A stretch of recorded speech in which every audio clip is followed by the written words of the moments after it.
24 உறுப்பினர்கள் இருப்பாங்க. அதுக்கு ஒரு தலைவர், ஒரு துணைத் தலைவர்.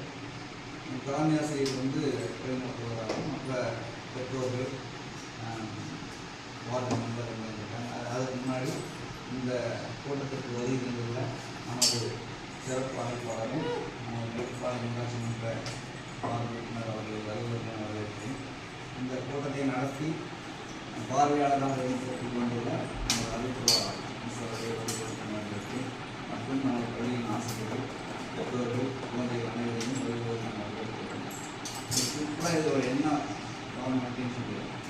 பொதுவாக தலைவர் அப்படிங்கிறவங்க துணைத் தலைவர் 2 பேரும் நம்ம ஏதாவது நம்ம பள்ளியில் ஒரு நிகழ்வு நடக்கும்போது அவங்க நிகழ்ச்சி பார்க்க சொல்லுவோம், அவங்க கைது போடணும். அது மட்டும் இல்லாமல் ஒரு பயிற்சி நடக்கும், அந்த பயிற்சியில் கலந்துக்கணும்.